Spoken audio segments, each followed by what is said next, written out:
आपने कभी सोचा है क्या पहले अंधेरा था या रोशनी? ये सवाल जितना पुराना है उतना गहरा भी। क्या यह सवाल केवल ब्रह्मांड से जुड़ा है या हमारी ज़िंदगी में भी इसका मतलब है? आज हम इस सवाल की गहराई में जाएंगे। विज्ञान, पौराणिक कहानियों और आपकी सोच के माध्यम से इस सवाल को समझने की कोशिश करेंगे। हो सकता है कि इस वीडियो के अंत तक आपको अपने जीवन के कई सवालों का जवाब भी मिल जाए। तो शुरुआत करते एक सफ़र की जो रोशनी और अंधकार के रिश्ते को समझाएगा। विज्ञान हमें बताता है कि ब्रह्मांड की शुरुआत 13.8 अरब साल पहले बिग बैंग से हुई थी। उस समय ब्रह्मांड बहुत गर्म और घना था, लेकिन अजीब बात यह है कि वहाँ रोशनी नहीं थी। यह समय डार्क एजेस के नाम से जाना जाता है। लगभग 4 लाख साल बाद जब ब्रह्मांड थोड़ा ठंडा हुआ, तब पहली बार प्रकाश यानी रोशनी प्रकट हुई। पर यह रोशनी हमेशा के लिए नहीं थी, क्योंकि ब्रह्मांड का हर कोना आज भी अंधकार से भरा हुआ था। तो विज्ञान कहता है कि पहले अंधेरा था और रोशनी बाद में आई। लेकिन क्या विज्ञान का यह जवाब पूरा है? क्योंकि यह सवाल केवल ब्रह्मांड का नहीं, हमारे अस्तित्व का भी है। विज्ञान अपनी जगह है, लेकिन हर सभ्यता ने इस सवाल का अपना जवाब दिया है।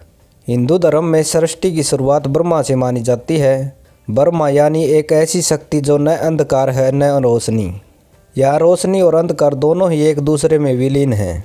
बाइबल की कहानी में ईश्वर ने पहले अंधकार को बनाया और फिर कहा लेट्स देयर बी लाइट, यानी अंधेरे के बाद रोशनी आई। इसी तरह इस्लाम और बौद्ध धर्म में भी अंधकार को शून्यता कहा गया है, जिससे रोशनी या जीवन की शुरुआत होती है। क्या ये कहानियाँ संकेत देती कि अंधेरा हमेशा पहले आता है, या ये केवल हमारे दिमाग की सोच है? अब ज़रा सोचिए, जब कोई बच्चा जन्म लेता है तो क्या होता है? वह 9 महीने अपने माँ के गर्भ के अंधकार में रहता है, उसके बाद पहली बार रोशनी देखता है। तो हमारे जीवन में भी पहले अंधेरा होता है और फिर रोशनी आती है। अगर हम अपनी कठिनाइयों को देखें तो हर मुश्किल एक अंधेरा है, और जब हम मुश्किल से बाहर आते हैं तो हमें रोशनी यानी समाधान मिलता है। लेकिन एक बात गौर करने वाली है, अंधेरे के बिना रोशनी की कदर कौन करेगा? अगर हमारी ज़िंदगी में कभी अंधकार न हो तो शायद हम रोशनी का महत्व ही न समझें। अब ज़रा विज्ञान की तरफ लौटते हैं। क्या अंधकार सचमुच कुछ है? विज्ञान कहता है कि अंधकार वास्तव में कुछ नहीं है, यह केवल प्रकाश की अनुपस्थिति है। जहाँ प्रकाश नहीं होता वहाँ अंधकार होता है। इसका मतलब यह है कि अंधकार और रोशनी एक दूसरे पर निर्भर हैं। लेकिन अगर रोशनी न हो तो क्या हम अंधकार को महसूस कर सकते हैं? शायद नहीं। तो क्या इसका मतलब है कि रोशनी ही असली चीज़ है, या फिर अंधकार और रोशनी दोनों ही ब्रह्मांड का संतुलन है? अंधेरा और रोशनी केवल भौतिक चीज़ें नहीं हैं, ये हमारी सोच, हमारी भावनाओं और हमारे अनुभवों का हिस्सा है। अंधकार हमें रोकने पर मजबूर करता है और रोशनी हमें आगे बढ़ने की हिम्मत देती है। तो जब आपसे पूछा जाए कि पहले क्या था, अंधेरा या रोशनी, इसका जवाब आप खुद तय कर सकते हैं, क्योंकि यह सवाल इस बात पर निर्भर करता है कि आप इसे किस नज़रिए से देखते हैं। अंधेरा और रोशनी का यह रिश्ता हमें यह सिखाता है कि जीवन में हर कठिनाई के बाद एक समाधान जरूर आता है।